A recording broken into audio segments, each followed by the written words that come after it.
ఓం శాంతి. ఈరోజు Murali date 1 July 2025. బాబా చెప్తున్నారు, మధురమైన పిల్లలు, ఇప్పుడు మీ బుద్ధిలో పూర్తి జ్ఞానసారమంతా ఉంది కనుక మీకు చిత్రాల అవసరం కూడా లేదు. మీరు తండ్రిని స్మృతి చేయండి, ఇతరులతో చేయించండి. ప్రశ్న: చివరి సమయంలో పిల్లలైన మీ బుద్ధిలో ఏ జ్ఞానం ఉంటుంది? జవాబు: ఆ సమయంలో మేము ఇక తిరిగి ఇంటికి వెళ్తామని బుద్ధిలో ఉంటుంది. మళ్ళీ అక్కడి నుండి చక్రంలోకి వస్తాము. మెల్లమెల్లగా మెట్లు దిగుతాము. మళ్ళీ తండ్రి ఉన్నతమయ్యే కలలోకి తీసుకెళ్లేందుకు వస్తారు. మొదట మనం సూర్యవంశంలో ఉండేవారమని, తర్వాత చంద్రవంశంలోకి వస్తామని మీకు తెలుసు. ఇందులో చిత్రాల అవసరం లేదు. ఓం శాంతి. పిల్లలు ఆత్మాభిమానులుగా అయి కూర్చుని ఉన్నారా? 84 జన్మల చక్రం మీ బుద్ధిలో ఉంది, అనగా మీ వెరైటీ జన్మల జ్ఞానం ఉంది. విరాట రూప చిత్రం కూడా ఉంది కదా. మనము 84 జన్మలు ఎలా తీసుకుంటామనే జ్ఞానం కూడా పిల్లల్లో ఉంది. మూలవతనం నుండి మొట్టమొదట దేవీ దేవతా ధర్మంలోకి వస్తారు. ఈ జ్ఞానం బుద్ధిలో ఉంది. ఇందులో చిత్రాల అవసరం లేదు. మనం చిత్రాలు మొదలైన వాటిని గుర్తు చేసుకోరాదు. చివర్లో కేవలం నేను ఆత్మను, మూలవతన వాసిని, ఇక్కడ మా పాత్ర ఉంది అని మాత్రం గుర్తుంటుంది. ఇది మర్చిపోరాదు. ఇవన్నీ మనుష్య సృష్టి చక్రంలోని విషయాలే, చాలా సహజమైనవి. ఇందులో చిత్రాల అవసరం అస్సలు లేదు. ఎందుకంటే ఈ చిత్రాలు మొదలైనవన్నీ భక్తి మార్గంలోనివి. జ్ఞాన మార్గంలో చదువు ఉంటుంది. చదువులో చిత్రాల అవసరం లేదు. ఈ చిత్రాల్లో కేవలం సవర్ణులు చేయబడ్డాయి. ఉదాహరణకి వారు గీతా భగవంతుడు కృష్ణుడని చెప్తారు, కానీ మనం శివుడని చెప్తాము. ఇది కూడా బుద్ధితో అర్థం చేసుకునే విషయము. బుద్ధిలో ఈ జ్ఞానం ఉంటుంది. మనము 84 జన్మల చక్రంలో తిరిగాము. ఇప్పుడు మనం పవిత్రంగా అవ్వాలి. పవిత్రమై మళ్ళీ కొత్తగా చక్రంలోకి వస్తాము. ఈ సారాన్ని బుద్ధిలో ఉంచుకోవాలి. ఎలాగైతే తండ్రి బుద్ధిలో ప్రపంచ చరిత్ర భూగోళాలు లేక 84 జన్మల చక్రం ఉందో, అలా మీ బుద్ధిలో మొదట మనం సూర్యవంశస్థులుగా, తర్వాత చంద్రవంశస్థులుగా అవుతామని ఉంది. చిత్రాల అవసరమే లేదు. కేవలం మనుషులకు అర్థం చేయించేందుకు ఈ చిత్రాలు తయారు చేశారు.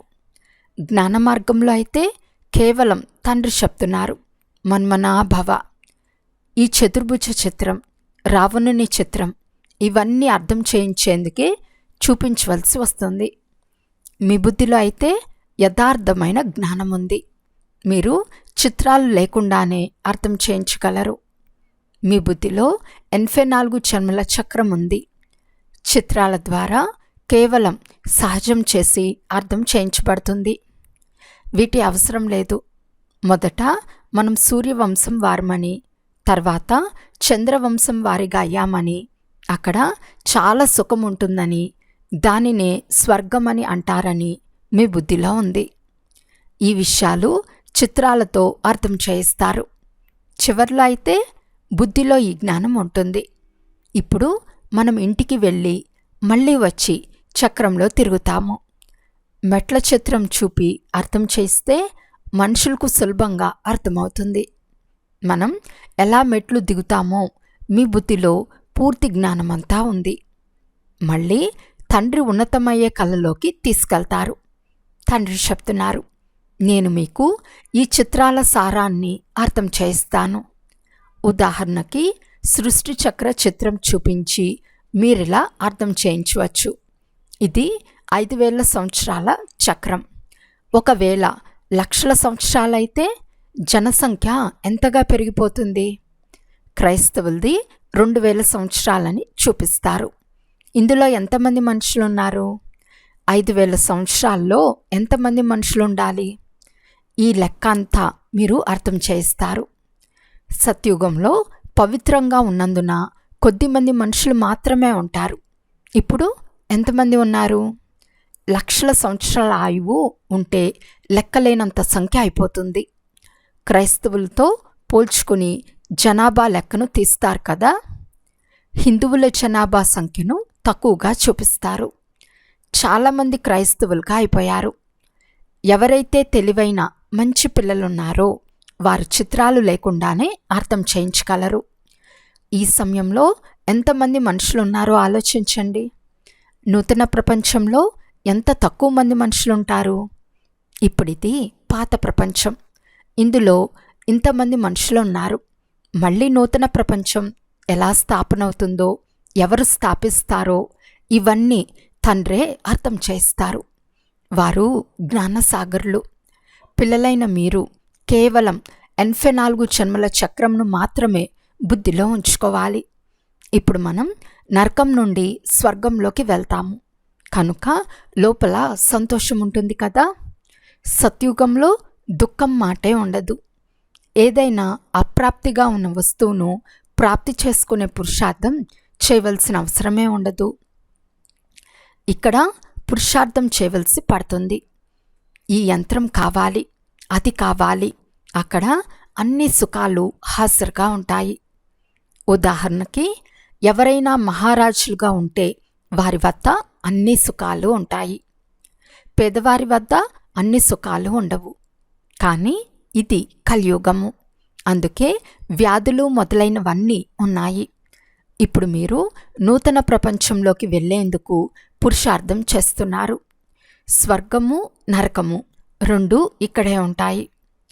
ఈ సూక్ష్మవతన ఆట పాటలు కూడా కేవలం సమయాన్ని గడపటానికి మాత్రమే. కర్మాతీత స్థితి కలగనంత వరకు టైంపాస్ చేసేందుకు ఈ ఆట పాటలు ఉపయోగపడతాయి. కర్మాతీత స్థితి వచ్చేస్తే చాలు. అప్పుడు మీకు మేము ఆత్మలము, ఇప్పుడు 84 జన్మలు పూర్తి చేశాము, ఇంటికి వెళ్ళి మళ్ళీ సతోప్రధాన ప్రపంచంలోకి వచ్చి సతోప్రధాన పాత్రను అభినయిస్తామనే జ్ఞానం మాత్రమే బుద్ధిలో ఉంటుంది. ఇందులో చిత్రాలు మొదలైనవి అవసరం లేదు. న్యాయశాస్త్రంను చదివేవారు ఎంతగా చదువుతారు? న్యాయవాదులుగా అవ్వగానే చదివిందంతా సమాప్తమవుతుంది. ప్రాలబ్ధ ఫలితం లభిస్తుంది. మీరు కూడా చదువుకుని వెళ్ళి రాజ్యం చేస్తారు. అక్కడ జ్ఞానం అవసరం ఉండదు. ఈ చిత్రాల్లో కూడా తప్పు ఏదో ఒప్పు ఏదో ఇప్పుడు మీ బుద్ధిలో ఉంది. లక్ష్మీనారాయణులు ఎవరో తండ్రే కూర్చుని అర్థం చేస్తున్నారు. ఈ విష్ణువు ఎవరు? విష్ణు చిత్రంలో మనుషులు తికమక చెందుతారు. అర్థం తెలియకుండా పూజలు చేయటం కూడా వ్యర్థమే. ఏమీ అర్థం చేసుకోరు.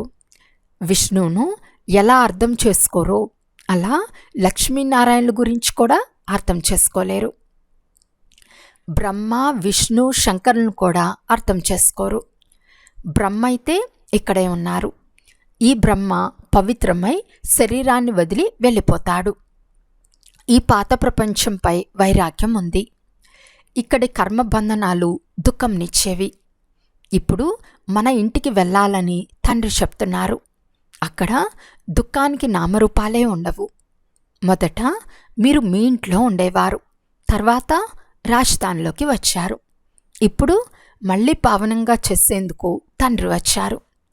ఈ సమయంలో మనుషుల ఆహార పానీయాలు మొదలైనవి ఎంత మలినంగా ఉన్నాయి. ఏవేవో తింటూ ఉంటారు.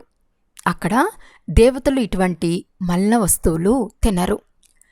భక్తి మార్గం ఎలా ఉందో చూడండి. మనుషులను కూడా బలి ఇస్తారు. తండ్రి చెప్తున్నారు, ఇది కూడా డ్రామాలో రచింపబడి ఉంది. పాత ప్రపంచం నుండి మళ్ళీ కొత్తదిగా తప్పకుండా అవ్వాలి. మనము సతోప్రధానంగా అవుతున్నామని ఇప్పుడు మీకు తెలుసు. ఇది బుద్ధి అర్థం చేసుకుంటుంది. ఇందులో చిత్రాలు లేకుంటే ఇంకా మంచిది. లేకుంటే మనుషులు చాలా ప్రశ్నలు వేస్తారు. తండ్రి 84 జన్మల చక్రాన్ని అర్థం చేయించారు. మనము అలా సూర్యవంశీయులు, చంద్రవంశీయులు, వైశ్యవంశీయులుగా అవుతాము. ఇన్ని జన్మలు తీసుకుంటాము. ఇవన్నీ బుద్ధిలో ఉంచుకోవాలి. పిల్లలైన మీకు సూక్ష్మవతన రహస్యం కూడా తెలుసు. ధ్యానంలో సూక్ష్మవతనానికి వెళ్తారు, కానీ ఇందులో యోగం లేదు, జ్ఞానమూ లేదు. ఇది కేవలం ఒక అలవాటు. ఎలా ఆత్మను పిలిపిస్తారో అర్థం చేయించబడుతుంది. వచ్చినప్పుడు ఏడుస్తారు, పశ్చాత్తాపం కలుగుతుంది.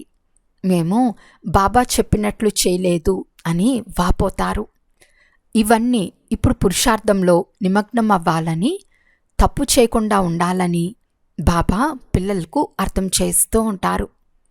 పిల్లలు సదా ఈ గమనం ఉంచుకోవాలి. మేము మా సమయాన్ని సఫలం చేసుకోవాలి, వ్యర్థం చేయరాదని అనుకుంటే మాయ తప్పు చేయించలేదు.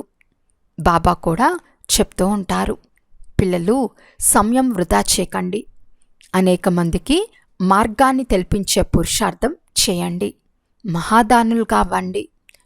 తండ్రిని స్మృతి చేస్తే వికర్మలు వినాశనమవుతాయి. ఎవరు వచ్చినా వారికిది అర్థం చేయించండి. 84 జన్మల చక్రంను కూడా తెలపండి. ప్రపంచ చరిత్ర భూగోళాలు ఎలా పునరావృతం అవుతాయో సంక్షిప్తంగా పూర్తి చక్రం బుద్ధిలో ఉండాలి. ఇప్పుడు మనం ఈ మల్ల ప్రపంచం నుండి విడుదలవుతామని పిల్లలకు చాలా సంతోషం ఉండాలి.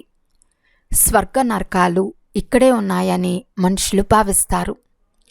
ఎక్కువ ధనమున్నా వారు మేము స్వర్గంలో ఉన్నామని భావిస్తారు. మంచి కర్మలు చేశారు కనుక సుఖం లభించిందని భావిస్తారు. ఇప్పుడు చాలా మంచి కర్మలు చేస్తారు. వాటి ద్వారా 21 జన్మలకు మీరు సుఖం పొందుకుంటారు. వారు 1 జన్మకు మాత్రం మేము స్వర్గంలో ఉన్నామని భావిస్తారు. బాబా చెప్తున్నారు, అది అల్పకాల సుఖం. మీది 21 జన్మలకు సుఖం. దీని కొరకు తండ్రి చెప్తున్నారు, అందరికీ మార్గం తెలుపుతూ ఉండండి. తండ్రి స్మృతి ద్వారానే నిరోగులుగా అవుతారు. అంతేకాక స్వర్గాధికారులుగా అవుతారు. స్వర్గంలో రాజ్యం ఉంటుంది, దాన్ని కూడా స్మృతి చేయండి. ఒకప్పుడు రాజ్యం ఉండేది, ఇప్పుడు లేదు.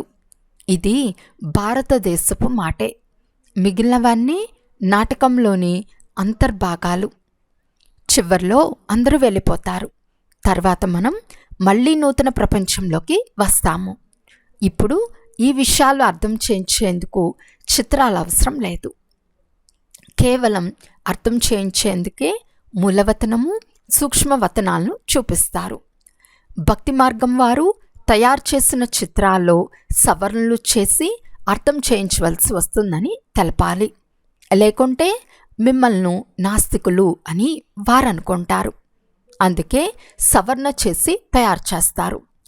బ్రహ్మ ద్వారా స్థాపన, శంకరుని ద్వారా వినాశనం. వాస్తవానికి ఇది కూడా డ్రామాలో రచింపబడి ఉంది. ఎవ్వరూ ఏమీ చేయరు. వైజ్ఞానికులు కూడా తమ బుద్ధితో ఇవన్నీ తయారు చేస్తారు. బాంబులను తయారు చేయవద్దని ఎవరు ఎంత చెప్పినా, ఎవరి వద్ద ఎక్కువగా ఉన్నాయో వాటిని సముద్రంలో పడవేస్తే మాత్రమే ఇతరులు తయారు చేయరు. వారు అలాగే వారి వద్ద ఉంచుకుంటే ఇతరులు కూడా తప్పకుండా తయారు చేస్తారు. సృష్టి వినాశనం తప్పకుండా జరగాలని పిల్లలైన మీకు తెలుసు. యుద్ధం కూడా తప్పకుండా జరుగుతుంది, వినాశనం అవుతుంది. మళ్ళీ మీరు మీ రాజ్యాన్ని తీసుకుంటారు. ఇప్పుడు తండ్రి చెప్తున్నారు, పిల్లలు సర్వుల కళ్యాణకారులుగా అవ్వండి. పిల్లలు తమ శ్రేష్ఠ అదృష్టాన్ని తయారు చేసుకునేందుకు తండ్రి శ్రీమతంను ఇస్తున్నారు. మధురమైన పిల్లలు, మీ సర్వస్వాన్ని, యజమాని పేరును సఫలం చేయండి. కొందరిది ధూళిలో కలుస్తుంది, కొందరిది రాశులు తింటారు. తండ్రి స్వయంగా చెప్తున్నారు, పిల్లలు ఇందులో ఖర్చు చేయండి. ఈ ఆత్మిక ఆసుపత్రి, విశ్వవిద్యాలయాన్ని తెరిస్తే అనేక మంది కళ్యాణం జరిగిపోతుంది. యజమాని పేరుతో మీరు ఖర్చు చేస్తే దాని ప్రతిఫలం మీకు 21 జన్మలకు లభిస్తుంది. ఈ ప్రపంచమే సమాప్తం అవ్వనున్నదని కనుక యజమాని పేరు ఎంత సాధ్యమైతే అంత సఫలం చేయండి. యజమాని శివబాబా కదా. భక్తి మార్గంలో కూడా యజమాని భగవంతుని పేరుపై చేసేవారు కదా. ఇప్పుడు ప్రత్యక్షంగా చేస్తున్నారు. యజమాని పేరుపై పెద్ద పెద్ద విశ్వవిద్యాలయాలను తెరుస్తూ పోతే అనేక మందికి కళ్యాణం జరుగుతుంది. 21 జన్మలకు రాజ్యభాగ్యాన్ని పొందుతారు. లేకుంటే ఈ ధన సంపత్తులన్నీ సమాప్తమైపోతాయి. భక్తి మార్గంలో సమాప్తం అవ్వవు. ఇప్పుడు సమాప్తం అవ్వనున్నది. మీరు ఖర్చు చేస్తే మీకే ప్రతిఫలం లభిస్తుంది. యజమాని పేరుపై సర్వుల కళ్యాణం చేస్తే 21 జన్మలకు వారసత్వం లభిస్తుంది. ఎంత బాగా అర్థం చేయిస్తూ ఉంటారు. తర్వాత ఎవరి అదృష్టంలో ఉంటే వారు ఖర్చు చేస్తూ ఉంటారు. ఇల్లు వాకిల్ను కూడా సంభాళించాలి. బ్రహ్మ పాత్ర అలా ఉండినది. ఒక్కసారిగా అతివేగంగా నష పెరిగిపోయింది. బాబా చక్రవర్తి పదవి ఇస్తూ ఉంటే ఈ నీచమైంది ఎవరికి కావాలి అని సర్వస్వము త్యాగం చేసేశారు. మీరు చక్రవర్తి పదవిని తీసుకునేందుకు కూర్చుని ఉన్నారు కనుక ఫాలో చేయండి. ఇతడు సర్వస్వము ఎలా వదిలేశాడో మీకు తెలుసు. నష ఎక్కిపోయింది. ఓహో, రాజ్యం లభిస్తుంది. అల్ఫ్ అంటే ఆత్మ బ్రహ్మకు, అల్లాహ్ అంటే భగవంతుడు శివబాబా లభించినప్పుడు బేకు అంటే భాగస్థునికి రాజ్యం ఇచ్చేశాడు. రాజ్యం ఉండేది, తక్కువేమీ లేదు. మంచి లాభసాటి వ్యాపారం చేస్తూ ఉండేవాడు. తక్కువైంది ఏమీ కాదు. మంచి సారవంతమైన ఫలవంతమైన వ్యాపారం ఉండేది. ఇప్పుడు మీకు రాజ్యం లభిస్తున్నది కనుక అనేక మందికి కళ్యాణం చేయండి. మొదట బట్టి జరిగినప్పుడు కొందరు బాగా కాలి గట్టిపడ్డారు. కొందరు పక్వం కాక పచ్చిగానే ఉండిపోయారు. ప్రభుత్వం నోట్లను తయారు చేసినప్పుడు సరిగ్గా అచ్చు అవ్వకపోతే వాటిని కాల్చివేయవలసి ఉంటుంది. ఇంతకుముందు వెండి రూపాయలు వాడుకలో ఉండేవి. బంగారం వెండి చాలా ఉండేది. ఇప్పుడు ఏమవుతూ ఉంది? కొందరిది రాజులు తినేస్తారు, కొందరిది దొంగలు తినేస్తారు. ఎన్ని దోపిడీలు జరుగుతున్నాయో చూడండి. ఎన్నో ఆపదలు వస్తూ ఉంటాయి, కరువులు కూడా వస్తాయి. ఇది రావణరాజ్యం. రామరాజ్యం అని సత్యుగంను అంటారు. తండ్రి చెప్తున్నారు, మిమ్మల్ని ఎంత శ్రేష్టంగా తయారు చేశాను, మళ్ళీ బికారులుగా ఎలా అయ్యారు? ఇప్పుడు మీకు ఇంత జ్ఞానం లభించింది కనుక సంతోషంగా ఉండాలి. రోజు రోజుకు సంతోషం పెరుగుతూ ఉంటుంది. యాత్రలో గమ్యస్థానానికి ఎంత సమీపానికి వస్తారో అంత సంతోషం కలుగుతుంది. శాంతిధామము సుఖధామము ఎదురుగానే నిలిచి ఉన్నాయని మీకు తెలుసు. వైకుంఠ వృక్షం కనిపిస్తోంది. చాలు, ఇక చేరుకున్నాము. అచ్చా, మధురాతి మధురమైన అపురూపమైన పిల్లలకు మాతాపిత బాప్దాదాల ప్రియ స్మృతులు మరియు గుడ్ మార్నింగ్. ఆత్మిక పిల్లలకు ఆత్మిక తండ్రి నమస్తే. ఆత్మిక తండ్రికి ఆత్మిక పిల్లల యొక్క ప్రియ స్మృతులు మరియు నమస్తే నమస్తే నమస్తే. ధారణ కొరకు ముఖ్య సారము. ఫస్ట్ పాయింట్, మీ సమయాన్ని సఫలం చేసుకునే గమనం ఉంచాలి. దీని కొరకు మహాదానులుగా అయి అనేక మందికి మార్గాన్ని తెలిపించటంలో బిజీగా ఉండాలి. సెకండ్ పాయింట్, మీ శ్రేష్ఠ అదృష్టాన్ని తయారు చేసుకునేందుకు యజమాని పేరుపై సర్వము సఫలం చేయాలి. ఆత్మిక విశ్వవిద్యాలయాన్ని తెరవాలి. ఈరోజు వరదానము. ఉన్నతాతి ఉన్నతమైన తండ్రిని ప్రత్యక్షం చేసే శుభ మరియు శ్రేష్ఠ కర్మధారీ భవ. ఎలాగైతే కుడి చేతితో సదా శుభమైన శ్రేష్ఠ కర్మలు చేస్తారో అలా రైట్ హ్యాండ్ పిల్లలైన మీరు సదా శుభము లేక శ్రేష్ఠ కర్మదారులు కావండి. మీరు చేసే ప్రతి కర్మ ఉన్నతాతి ఉన్నతమైన తండ్రిని ప్రత్యక్షం చేసేదిగా ఉండాలి. ఎందుకంటే కర్మలే సంకల్పము లేక మాటలను ప్రత్యక్ష ప్రమాణం యొక్క రూపంలో స్పష్టం చేసేవిగా ఉంటాయి. కర్మలను అందరూ చూడగలరు, కర్మల ద్వారా అనుభవం చేయగలరు. అందువలన మీ ఆత్మిక దృష్టి ద్వారా కానీ మీ సంతోషకరమైన ముఖం, ఆత్మీయత యొక్క ముఖం ద్వారా తండ్రిని ప్రత్యక్షం చేయండి. ఇది కూడా ఒక కర్మనే.